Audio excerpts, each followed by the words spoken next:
To In Your House 1, May 14th, 1995, Syracuse, New York. We're going to get a rematch from WrestleMania. The Smoking Guns are going to challenge for the tag titles. They're unsuccessful. Owen Hart and Yokozuna get the win. 2-star match. Not much to really cover there. There is a King of the Ring qualifying match on June 12th, though. Yokozuna is going to beat Lex Luger here. And the finish saw Mr. Fuji steal an American flag, and as Luger goes to chase him, Jim Cornette gets involved, takes his obligatory bump, and this allows Yokozuna to come from behind and throw Luger into the post where he's counted out. These guys have wrestled at SummerSlam and at WrestleMania, and now here they are in a King of the Ring qualifying match. And at the time, they're billing Yoko at 641 pounds. That can't be right, can it? He was tipping the scales at over 600. And we used to have him go to a feed. You'd have to find either like a truck scale or a feed market where they weighed livestock and things like that to weigh him. It's the only way you could weigh him. So he was getting up there, and we were really just getting concerned because he wasn't moving like the old Yoko. And you know, here, this is one of those that, you know, it's funny because you brought up the Click and it's just different things. When you speak of Yoko, I think Yoko's one of those guys.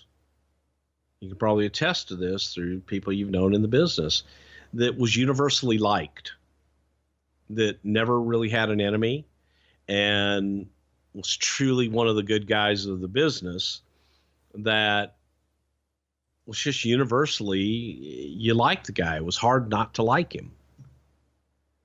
So it's, you want to do everything you can to help him and try and bring him along, whether he's kicking and screaming or what have you. But, so it was a tough time during some of this shit, because you wanted to scream him. You just wanted, you wanted to shake him. Say, dude, get healthy. You got a family. Let's do something about this. King of the Ring, Savio Vega, is going to get a win over Yokozuna by countout, 8 minutes and 24 seconds. Meltzer would say it's very hard to work with Yokozuna at this point because of his size and physical condition. After Vega missed a spin kick, Yoko went to a lengthy nerve hold.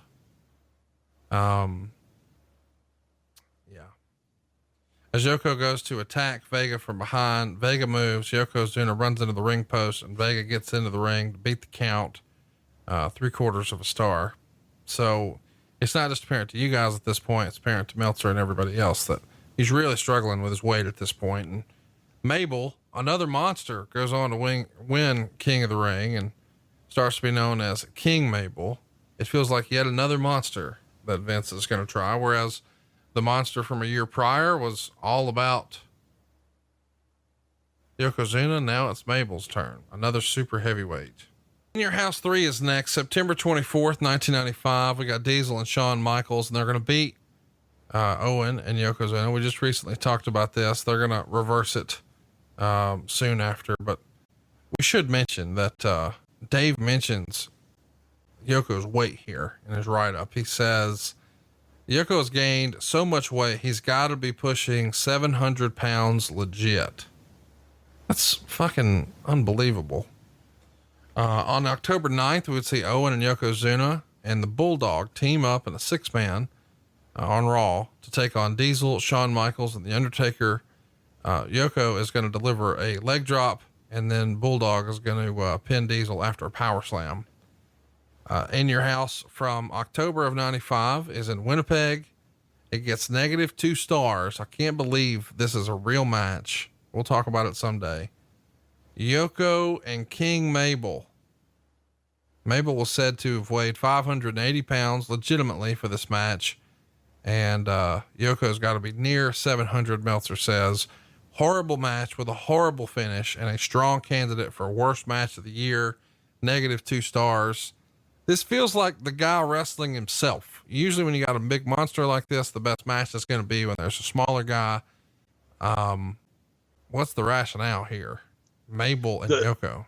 Two monsters collide, and what are they going to do with each other? And unfortunately, they didn't do a whole lot with each other. I was going to say the answer is not much. Yeah, sounds good on paper. The reality of it is that fucking bell. It rings sometimes and screws everything up.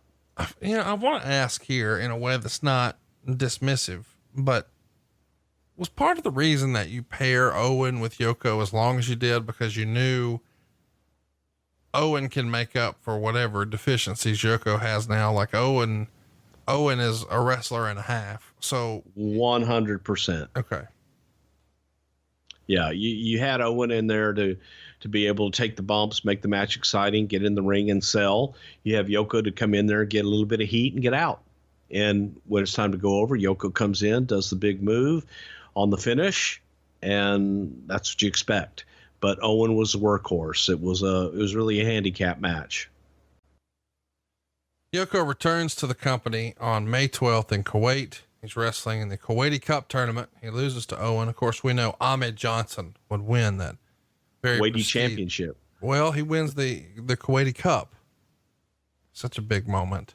Upon his return, he starts working the house show loop with Vader. Of course, he's losing most of the matches, and Meltzer would say Yokozuna returned having lost on his own account 33 pounds. At his size, that's really hard to notice. He suffered some sort of calf bruise immediately upon returning, but he's able to work with it. And after the pay-per-view, he's supposed to go back to the Duke weight loss clinic for another 4 weeks. So talk to me about how you guys have this sort of intervention and say, hey, you got to lose weight. You're not doing it on your own. We've asked you to do it. We're going to have to send you to Duke to get this shit under control. Well, as usual, Dave's wrong. Yoko still hadn't gone to Duke yet. And he had gone out there. He had visited with those people and decided, look, everything they're going to do, I can do on my own. So this is either the second or third time, whatever it is, lost count.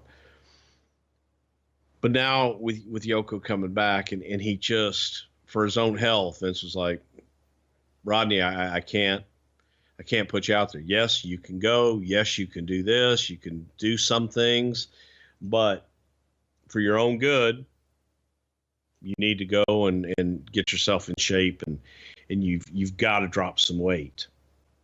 So again, we'd sent him out to meet with the people at Duke, and then that failed. And 33 pounds, Yoko could lose that in water weight in a day, in a couple hours, frankly, taking a shit. He was huge. He was just fucking huge. He was just way too big. So, it was another effort to say, Rodney, you can't do it on your own. You're not doing it on your own.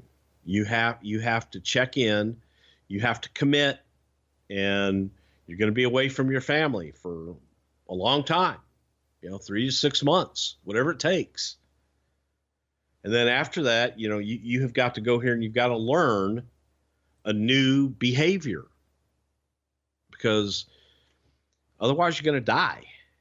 And, he kept saying all the right things, but unfortunately he just never followed through.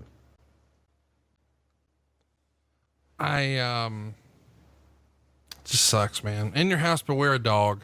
We've talked about this in the archive, something to wrestle.com. There's actually 2 shows because of the power outage, May 26th and May 28th. Yokozuna wrestles Vader on both of these shows. He wins the first time in 3 minutes with a bonsai drop, but he loses the rematch to a Vader bomb. And Meltzer would report Yokozuna is booked through the end of this month, but then will be giving a lot of time off at the end of the month to get his weight problems under control. They did an interview to start the storyline of him being gone after losing to Owen Hart on Raw, where he was despondent and said he wasn't himself anymore. And he's out for most of July here. And I'm curious, when he's sent home, or not home, to Duke, whatever, when he's given time off to lose weight, how's he paid during that time? I really don't know. I think that Vince took care of him and made sure he had something coming in as if he was booked on live events, but I don't know exactly how he was, but I'm pretty sure he was.